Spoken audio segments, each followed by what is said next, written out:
जितेंद्र शर्मा जी से अनुरोध करूंगा कि आप पूर्व विधायक जयराम जाटव जी का दुपट्टा पहनाकर स्वागत करें। मैं अनुरोध करूंगा हमारे जिले के जिला महामंत्री भाई गोवर्धन सिसोदिया जी से जिला जी का दुपट्टा पहनाकर स्वागत करें। पंडित धर्मवीर जी का स्वागत करें। रामगढ़ के सुपन जी से स्वागत करें। भाई रमन में कि हमारे साहब का स्वागत करें।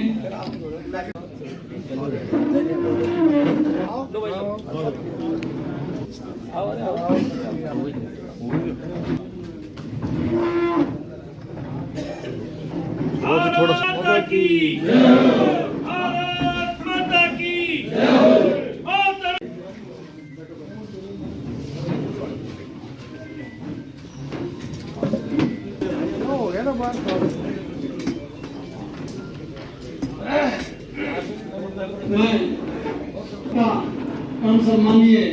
में भी केस चल रहे हैं, जगह जगह चल रहे हैं। 30,000 फ्लैट्स हैं।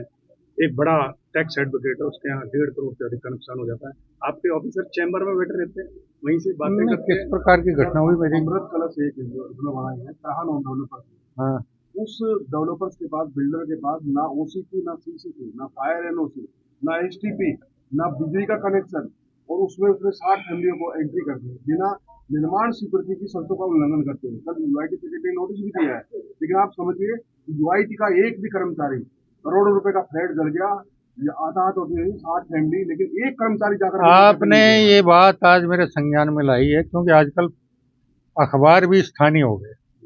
हम चैनल के माध्यम से लगातार आपको दिखा रहे हैं। चैनल संज्ञान में के लिए देखने का दौरे मुझे देखने से समय नहीं मिल पाया। तो ये है, निश्चित रूप से जिस किसी की भी गलती है उसके खिलाफ विधि अनुसार जो भी सख्त से सख्त कार्रवाई करा दें कि अलवर में 40,000 रुपए वर्ग तक जमीनें बिक रही हैं, लेकिन यूआईटी कोई स्कीम नहीं लेके आ रही गरीब लोगों के लिए। उनको मकान कैसे मिलेंगे इतनी महंगाई में?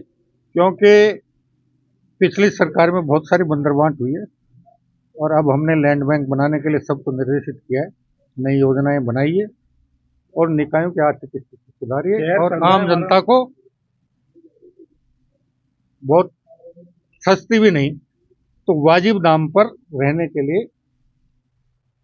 भूखंड मिले, इसकी योजना बन रही है। अभी जयपुर में हमने 3 योजनाएं लॉन्च कर दी और 2-3 योजनाएं और जल्दी लॉन्च करने जा रहे हैं, और बाकी शहरों में भी हम 2025 में जहां भी हमारे न्यास हैं या बड़ी नगर परिषद हैं, सब में हमारी कोशिश ये होगी कि जहां जहां हमारे पास भूमि की उपलब्धता है वहां हम योजनाएं सर्जित करके। है कि यूआईटी केवल बिल्डरों के लिए काम करती है, आम आदमी के लिए काम नहीं कर रही है, और ये ऐसा आए दिन उदाहरण देखने को सामने आते हैं, क्योंकि आप तक नहीं पहुंच रहे, ये बात अलग है।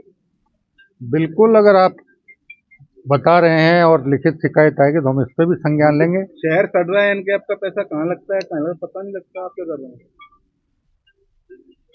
शहर सड़ रहा है, एनकेएफ का पैसा अभी आता है, एनसीआर में होने के बावजूद एनसीआर का पैसा आता है, ही नहीं है। अभी देख लेते हैं। सर, आपके आज यही हो फिरोजलाल मीणा जी वो आए और कलेक्टर के सामने एक बीजेपी के नेता के लिए बोले कि अब तो ये कब्रिस्तान और इन जमीनों को छोड़ दो, कब्रिस्तान की जमीनों को तो कब्जे किए जा रहे हैं, प्लॉटिंग की जा रही है। आपका मंत्री क्योंकि आप बड़े मंत्री हैं, विधायक देके गया है, और फिरोजलाल जी की बात हल्के में नहीं जाती नहीं होती, तो आपको कभी संज्ञान में नहीं आया या उन्होंने जानकारी दी नहीं? देखिए, मेरे से महीने में ज्यादा भी नहीं तो हम 2-3-4 बार मिल लेते हैं फिरोजलाल जी, लेकिन उन्होंने मेरे संज्ञान में ये बात बोला। अभी जयपुर जाऊंगा तो उनसे पूछूंगा कि वो अलवर में क्या क्या कहे थे। सेक्रेटरी आप उन पर कार्रवाई करेंगे जो अभी तक इतना बड़ा हादसा? बिल्कुल, चैम्बर से बाहर नहीं, बिल्कुल, जो भी जिम्मेदार होगा उसके खिलाफ कार्रवाई होगी, चाहे वो कितना ही बड़ा। उनको सीज करने का अधिकार है, क्यों नहीं कर पा रहे? मतलब सवाल करते हैं। देखिए, 1000 साल की गुलामी के बाद 15 अगस्त 1947 को देश को जो आज़ादी मिली, उसके बाद एक संविधान की आवश्यकता महसूस हुई। संविधान सभा का गठन हुआ, उसने बड़ी मेहनत से संविधान तैयार किया और 26 जनवरी 1950 को संविधान को अंगीकृत किया। 26 जनवरी 2025 को 75 साल पूरे हो गए। इसमें भारत सरकार और भारतीय जनता पार्टी संविधान गौरव अभियान चला रही है। जिन लोगों ने संविधान के साथ सर्वाधिक खिलवाड़ किया वो आज अपने आप को संविधान के सबसे बड़े रक्षक बता रहे हैं। जिन लोगों ने डॉक्टर B.R. अम्बेडकर जी का सर्वाधिक अपमान किया वो आज अपने आप को अम्बेडकर जी के सबसे बड़े भक्त बता रहे हैं। उनकी वास्तविकता आम जनता तक पार्टी के कार्यकर्ताओं के माध्यम से पहुंचाने के लिए संविधान गौरव अभियान चलाया जा रहा है।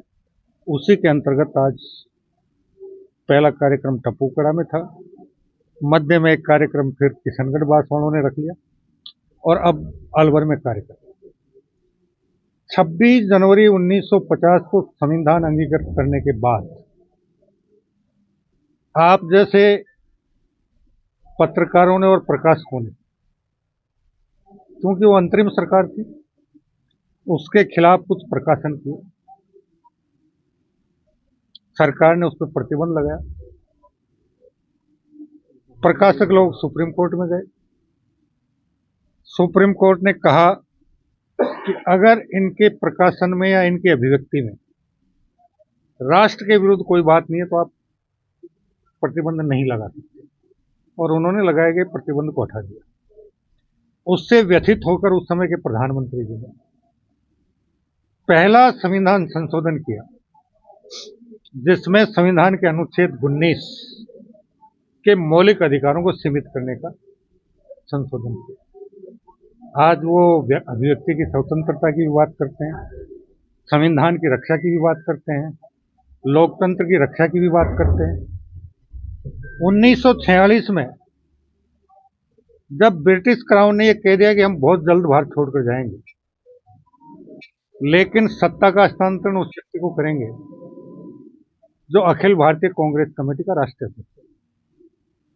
उस समय मौलाना अब्दुल कलाम साहब अखिल भारतीय कांग्रेस कमेटी के राष्ट्रीय अध्यक्ष थे। उनसे इस्तीफा लिया गया और राष्ट्रीय अध्यक्ष के चुनाव के लिए महाधिवेशन बुलाने के बजाय, क्योंकि महाधिवेशन से उनको खतरा था जैसा 1938 में हुआ, बड़े नेताओं के भारी विरोध के बावजूद नेताजी सुभाष चंद्र बोस भारी बहुमत से राष्ट्रीय अध्यक्ष चुने गए और एक बार नहीं 2 बार चुने गए। तो उन्होंने एक रास्ता निकाला। उस समय देश में कांग्रेस के हिसाब से 15 प्रांत थे। उन प्रांत अध्यक्षों को बुलाया गया और उनसे राय मशवरा करके मतदान करवाया गया।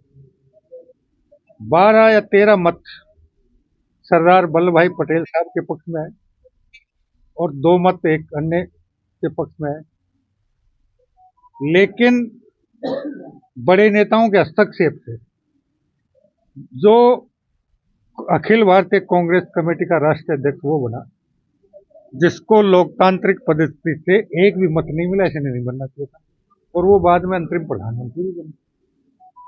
अब वो कैसे कहते हैं कि वो लोकतंत्र के रक्षक हैं, जिन्होंने आजादी से पहले ही लोकतंत्र का मखौल उड़ा दिया और लोकतंत्र का गला घोंट दिया। तो ये सारी बातें हिंदुस्तान के आम आदमी की जानकारी में है, हमारे कार्यकर्ताओं की जानकारी में है, और उनके माध्यम से हर आम आदमी तक मतदाता तक ये बात। इसलिए संविधान गौरव अभियान चलाया जा रहा है, उसी के अंतर्गत आज होता है। अलवर तेजी से बढ़ रहा है।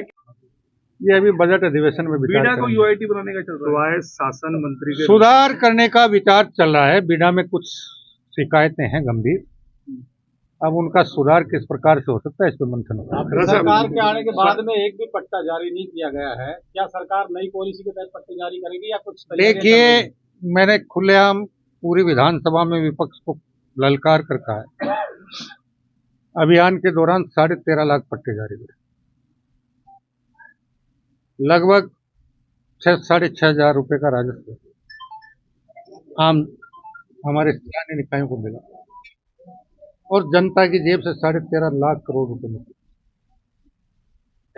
और मैंने उनको चुनौती दी थी भरी विधानसभा में कि वो अपने अपने क्षेत्र में जाएं और जिन जिन ने अभियान के दौरान पट्टा लिया है, एक भी व्यक्ति से मुझे ये कहला दें कि उसे 501 रुपये में पट्टा मिला। निकाय चुनाव लेट क्यों कर रहे हैं आप लोग? देखिए, आदरणीय प्रधानमंत्री जी का मंतव्य है एक राष्ट्र एक चुनाव, और माननीय मुख्यमंत्री जी का और हमारी सरकार का मंतव्य एक राज्य एक चुनाव। बार बार की आचार संहिता से विकास कार्यों में व्यवधान उत्पन्न होता है, इसलिए हमने सैद्धांतिक रूप से फैसला किया है कि एक राज्य एक चुनाव होना चाहिए और 2025 में हम सारे चुनाव एक साथ। यूआईटी में चेयरमैन की चर्चा चल रही है, चेयरमैन जल्दी सरकार लगा रही है और मंत्रिमंडल के विस्तार के लिए जल्दी 2 दिन बाद विधायक को जयपुर होने बुलाया गया। दीजिए, तो आ जाएगा सब कुछ आपके सामने, चिंता क्यों करते हो। स्वायत्त शासन मंत्री के रूप में आप पहली बार अलवर आए हैं। एक बड़ी दुर्घटना होती है 3 दिन पहले अपनी। हम उनको तथ्य समझा रहे हैं कि आपने बिना ओसी और सीसी के कैसे उनको रिहाइश कर दी। हम समझा रहे हैं उनको और वो ये करें कि आपको समझ रही है। वो चैम्बर से उठी नहीं। अभी मीटिंग के बाद बात करके बताऊंगा आपको क्या किया जाए। मैं था इंतजार करूंगा। हाँ, यही